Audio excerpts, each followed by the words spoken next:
Hello students, yesterday we studied the back bonding for the coordination bonding in the coordination compound.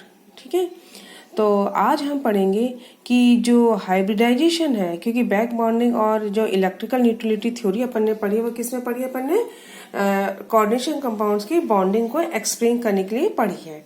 तो आज हम ये देखेंगे कि जो हाइब्रिडाइजेशन की थ्योरी जो कि पॉलिंग ने दी थी वो कोऑर्डिनेशन बॉन्ड में या कोऑर्डिनेशन कॉम्प्लेक्सेस में धातु और लिगेंड के बीच में या मेटल और लिगेंड के बीच में जो बॉन्ड होता है उसके नेचर को और उसके बाद इन कॉम्प्लेक्सेस की ज्योमेट्री को कैसे एक्सप्लेन कर सकती है। ठीक है, तो सबसे पहले तो क्या करा, पॉलिंग ने ये दिया था। पॉलिंग ने क्या करा, चुंबकीय गुणधर्मों के आधार पर परिवर्तन के आधार पर कॉम्प्लेक्सेस में मेटल लिगेंड बॉन्ड की प्रकृति एवं ज्योमेट्री को निर्धारित करने के लिए बताया कि यदि कॉम्प्लेक्स निर्माण में धातु आयन के इलेक्ट्रॉन में पेयरिंग होती है तो फ्री मेटल आयन और कॉम्प्लेक्स अवस्था में चुंबकीय आघूर्ण के मान में डिफरेंस हो जाता है।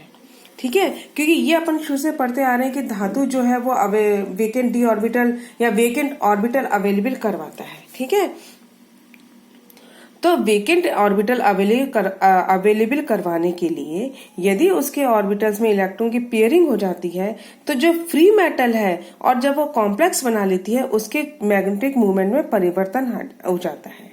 ठीक है, यदि पेयरिंग कर लेती है तो उसका जो चुंबकीय आघूर्ण है वो कैसा होगा, जो फ्री मेटल का होता है वो अलग होगा और कॉम्प्लेक्स का अलग होता है। अब चुंबकीय आघूर्ण को अपन कैसे निकालते हैं?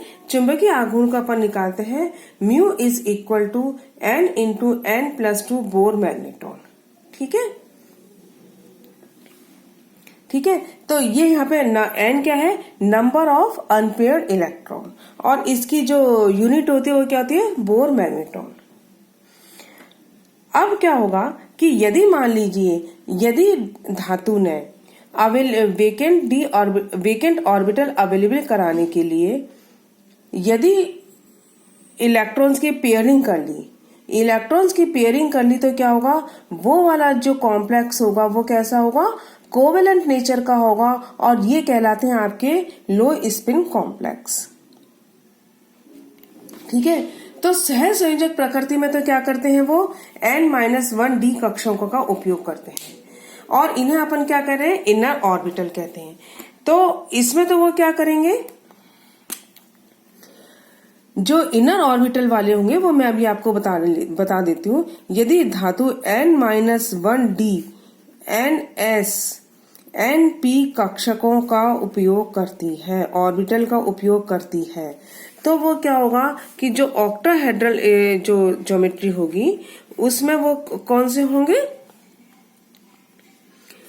कोवेलेंट कैरेक्टर के होंगे, सहसंयोजक गुण उसमें पाए जाएंगे और इनको अपन क्या कहते हैं, inner orbital complex, inner orbital या आंतरिक कक्षक। ठीक है, अंतः कक्षक संकुलन है ना। और यदि मान लीजिए फ्री मेटल आयन, क्योंकि अपन क्या कर रहे हैं कि धातु में यदि पेयरिंग हो गई तो उसके बोर मैग्नेट और चुंबकीय आघूर्ण में अंतर आ जाएगा, लेकिन फ्री मेटल आयन यदि आपके ND NS NP कक्षकों का उपयोग कर रही है बॉन्डिंग में, तो क्या होगा, उसकी जो चुंबकीय आघूर्ण है उसमें कोई भी अंतर नहीं आएगा और उसमें ये जो ऑक्टाहेड्रल ज्योमेट्री होगी, ठीक है, लेकिन वो कैसा होगा, आयनिक इन नेचर होगा और इसको अपन कहते हैं आउटर स्फीयर कॉम्प्लेक्स या बाह्य कक्षक संकुल। ठीक है, तो इसके लिए अपन क्या कह सकते हैं, इसको दो तरीके से आप बना सकते हैं। कॉम्प्लेक्सेस जो है वो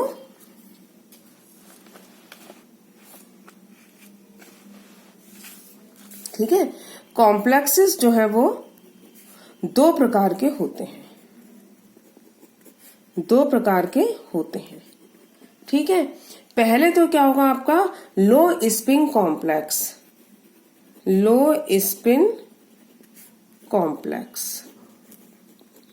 लो स्पिन कॉम्प्लेक्स को अपन क्या कह देते हैं, सहसंयोजक कॉम्प्लेक्स भी कह देते हैं या कोवेलेंट। सॉरी, मैं इसको यहां पे अच्छे से लिख देती हूं। लो स्पिन कॉम्प्लेक्स या कोवेलेंट कॉम्प्लेक्स बोलो, ठीक है, या फिर इनको इनर ऑर्बिटल कॉम्प्लेक्स बोलो, या फिर आप स्पिन पेयर्ड कॉम्प्लेक्स बोलो, बात एक ही है ना। और हिंदी में इनको क्या कहेंगे, हिंदी में इसको अपन कहेंगे निम्न चक्रण यौगिक, ठीक है, या सहसंयोजक कॉम्प्लेक्स, या इनको अपन कहेंगे अंतःकक्षक संकुल, या फिर इसको अपन कहेंगे चक्रण युग्मित कॉम्प्लेक्स, ठीक है।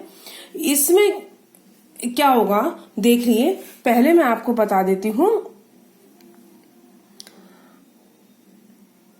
Inner orbital complexes. Inner orbital complexes में क्या होगा, जैसे मान लीजिए ये तो है आपका 3D, ये हो गया आपका 3D 1 2 3 4 एंड 5, ये हो गया आपका 4s, ये हो गया 3D, ये हो गया आपका 4s, और ये हो गया आपका 4p, ठीक है। तो इसमें क्या होगा, ये अंदर वाले यानी 3D 4s एंड 4p, ठीक है, ये क्या बनेंगे D2sp3 कॉम्प्लेक्स। अभी ऐसा क्यों होगा ये अभी आपको बता दूंगी, ठीक है। और दूसरे तरीके के होते हैं आपके आउटर ऑर्बिटल कॉम्प्लेक्स, या जैसे लो स्पिन है ना, तो इसको अपन कहेंगे हाई स्पिन,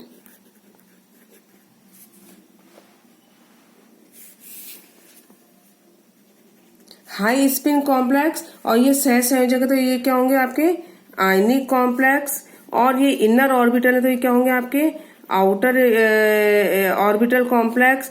ये स्पिन पेयर्ड है तो ये कौन से हो जाएंगे आपके spin free complex. High spin उच्च चक्रण है ना, उच्च चक्रण, ये आयनिक हो गए। आउटर मीन्स बाह्य कक्षक, और स्पिन फ्री मीन्स इस चक्रण मुक्त, ठीक है, चक्रण मुक्त कॉम्प्लेक्सेस। ये कैसे बनेंगे यदि अपन इनको हाई स्पिन वालों को देखें, ये आपका हो गया मान लीजिए 3D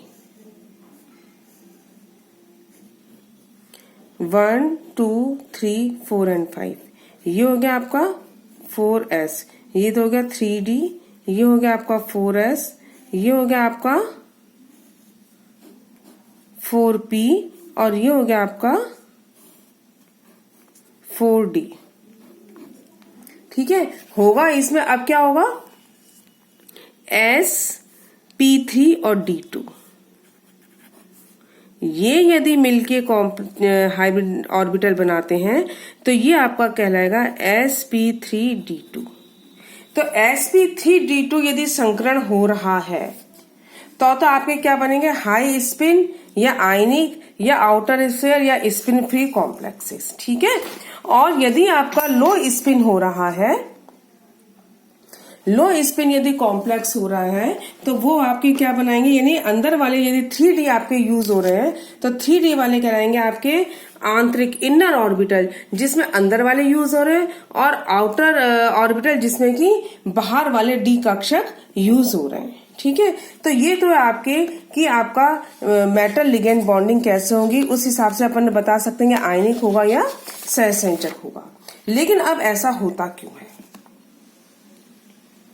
अब यदि अपन इसको देखेंगे ऐसा होता क्यों है, तो इसमें देखिए जब अपन ने स्टार्टिंग में मैंने आपको बताया था, जब ये चैप्टर पढ़ा रही थी मैं, तो आपको डी ऑर्बिटल की मैंने स्ट्रक्चर बताया था। डी जो उसमें होते हैं 5 ऑर्बिटल होते हैं, d x square, Y square, z square, D x square, Y square और डी जेड स्क्वायर, ठीक है। अब अपन यदि ऑक्टाहेड्रल ज्योमेट्री की बात करें, ऑक्टाहेड्रल ज्योमेट्री में क्या होता है कि जो लिगेंड्स होते हैं वो ऑक्टाहेड्रॉन के कोनों पे मौजूद होते हैं, कॉर्नर्स पे मौजूद होते हैं, और लिगेंड जो है वो ऑक्टा कॉर्नर से आ रहे हैं, और जो इनके जो धातु के जो ईजी ऑर्बिटल होते हैं यानी डी एक्स स्क्वायर और डी जेड स्क्वायर, ये भी कहाँ पे होते हैं, कॉर्नर पे ही होते हैं। ऑक्टाहेड्रॉन के कॉर्नर पे तो क्या होंगे, ये ऑर्बिटल होंगे d x square, Y square, d z square, जिसको अपन ने क्या बोल देते हैं, ईजी ऑर्बिटल बोल देते हैं। और लिगेंड भी कहाँ से आते हैं कॉम्प्लेक्स बनाने के लिए, ऑक्टाहेड्रल के कॉर्नर पे ही आते हैं। तो यदि हम ये कहें कि मेटल लिगेंड बॉन्ड बनना चाहिए तो क्या होगा कि धातु के ये वाले ऑर्बिटल फ्री होने चाहिए। यदि ये ऑर्बिटल फ्री हैं तो लिगेंड क्या करेंगे, इनको आसानी से इलेक्ट्रॉन दे देंगे। तब तो क्या होगा, D2sp3 हाइब्रिडाइजेशन हो जाएगा। ठीक है, तो जहां पे भी मेटल के ईजी ऑर्बिटल फ्री है वहां हमेशा कॉम्प्लेक्स कौन सा होगा, ऑक्टाहेड्रल ज्योमेट्री बनाएगा। ठीक है, अब मान लीजिए ईजी ऑर्बिटल भी अपने पास दो तरीके के हैं, d x square, Y square और डी जेड स्क्वायर। अब मान लीजिए कि आपका डी जेड स्क्वायर भरा हुआ है और आपके पास सिर्फ D x square Y square ही है, ऑर्बिटल खाली। तो D x square Y square भी कहाँ पे होगा, कॉर्नर पे होगा जहां से कि लिगेंड आ रहे हैं। तो उस केस में क्या होगा, इसकी ज्योमेट्री कैसी होगी, उस केस में इसकी ज्योमेट्री होगी स्क्वायर प्लेनर ज्योमेट्री, जिसमें क्या होगा, DsP2 हाइब्रिडाइजेशन होगा। यानी आपके पास सिर्फ एक ही डी ऑर्बिटल हाइब्रिडाइजेशन या संकरण के लिए मौजूद है, दो नहीं है। ठीक है, तो आप क्या कहोगे, तो स्क्वायर प्लेनर ज्योमेट्री को अपन एक बात ये भी कह सकते हैं कि यदि मान लीजिए कि ऑक्टाहेड्रल ज्योमेट्री बनने से यदि या एक मतलब असफल प्रयास हो किसी का, यदि ऑक्टाहेड्रल ज्योमेट्री बनाने का असफल प्रयास हो तो वो क्या बन जाएगा, आपका स्क्वायर प्लेनर ज्योमेट्री बन जाएगा। अब मान लीजिए लेकिन ऐसा है कि आपके ना तो D x square Y square खाली है, ना ही डी जेड स्क्वायर खाली है। ठीक है, तो फिर क्या होगा, जो आपके T2G ऑर्बिटल है, D x square, D X Y, D Y Z और डी जेड एक्स, ये ऑर्बिटल है। तो D X Y, D Y Z और D Z X, T2G orbital कहाँ होते हैं, कॉर्नर्स के बीच में मौजूद होते हैं ऑक्टाहेड्रन के। ऑक्टाहेड्रॉन के कोनों पे तो इजी मौजूद होंगे और ऑक्टाहेड्रन के कोनों के बीच में क्या होंगे, T2G ऑर्बिटल होंगे। तब क्या होगा, इनमें sp3 हाइब्रिडाइजेशन होगा और उसकी ज्योमेट्री कैसी होगी, टेट्राहेड्रल ज्योमेट्री होगी। ठीक है, तो जनरली कॉम्प्लेक्सेस में टेंडेंसी क्या होती है, ऑक्टाहेड्रल ज्योमेट्री बनाने की टेंडेंसी होती है। इसको अपन और तरीके से समझ सकते हैं। मान लीजिए आपके पास D2sp3 हाइब्रिडाइजेशन या sp3d2 हाइब्रिडाइजेशन है, तो उसकी ज्योमेट्री कैसी होगी, ऑक्टाहेड्रल होगी। ठीक है, और इसकी बॉन्ड लेंथ कैसी होती है, 2.9 होती है। अब आपके पास मान लीजिए DsP2 हाइब्रिडाइजेशन है, DsP2 हाइब्रिडाइजेशन है, तो इसकी क्या होगी, स्क्वायर प्लेनर होगी और इसकी बॉन्ड लेंथ कितनी होगी, 2.7। यदि आपके पास मान लीजिए sp3 हाइब्रिडाइजेशन है, sp3 हाइब्रिडाइजेशन है, तो ज्योमेट्री कैसी होगी, टेट्राहेड्रल होगी। ठीक है, और इसकी बॉन्ड लेंथ कितनी होगी, 2 होगी। और यदि आपके पास मान लीजिए sp हाइब्रिडाइजेशन है, तो फिर उसकी कैसी होगी, लीनियर या रेखीय ज्योमेट्री होगी और इसकी वो कैसी होगी, 1.9। तो यदि अपन बॉन्ड लेंथ के हिसाब से भी देखें, सॉरी बॉन्ड लेंथ नहीं, बॉन्ड स्ट्रेंथ, बंध सामर्थ्य, बॉन्ड लेंथ नहीं, बॉन्ड स्ट्रेंथ यदि अपन देखें तो सबसे ज्यादा बॉन्ड स्ट्रेंथ किस में आ रही है, ऑक्टाहेड्रल ज्योमेट्री में आ रही है ना। तो अब इससे भी अपन ये कह सकते हैं कि जो मेटल आयन होता है उसमें मेटल आयन में 6 लिगेंडों से मिलकर एक ऑक्टाहेड्रल ज्योमेट्री बनाने की टेंडेंसी ज्यादा होनी चाहिए, क्योंकि इसमें बॉन्ड स्ट्रेंथ कैसी है, 2.9 है, सर्वाधिक है। और वास्तव में देखा भी गया है कि ऑक्टाहेड्रल कॉम्प्लेक्सेस की जो संख्या है वो बाकी कॉम्प्लेक्सेस की, बाकी ज्योमेट्री की कॉम्प्लेक्सेस से अधिक है। तो हम बॉन्ड स्ट्रेंथ के आधार पर भी, यदि बेसिस पे हम कहें, कॉम्प्लेक्सेस की जो स्टेबिलिटी है और उनके जो बनने का जो क्रम है वो हम कैसे कह सकते हैं। सबसे ज्यादा तो कौन सा होगा, ऑक्टाहेड्रल, फिर कौन सी होगी, स्क्वायर प्लेनर, और फिर कैसी होगी, टेट्राहेड्रल, और सबसे कम होगी लीनियर।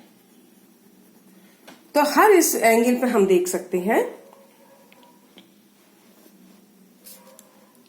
कि ऑक्टाहेड्रल कॉम्प्लेक्सेस की संख्या सबसे ज्यादा होती है। तो बच्चों ये तो था थोड़ा सा कि जो हमने हाइब्रिडाइजेशन या वीबीटी पढ़ी है उसके हिसाब से हम मेटल कॉम्प्लेक्सेस में मेटल लिगेंड की जो ज्योमेट्री है वो कैसे बता सकते हैं, और उसके हिसाब से हम ये कैसे बता सकते हैं कि इसमें कौन सा ऑर्बिटल पार्टिसिपेट करेगा, डी वाला पार्टिसिपेट कर 3D पार्टिसिपेट करेगा या 4D पार्टिसिपेट करेगा। और इस हिसाब से फिर हम इनका मैग्नेटिक मूवमेंट भी निकाल सकते हैं। यानी हम ये बता सकते हैं कि कॉम्प्लेक्स जो है स्पिन में डायमैग्नेटिक होगा या पैरामैग्नेटिक होगा। तो इनकी जो कॉम्प्लेक्सेस की ज्योमेट्री के हिसाब से हम इनकी मैग्नेटिक प्रॉपर्टी कैसे निकाल सकते हैं ये हम नेक्स्ट टर्न पे देखेंगे। Till then good bye.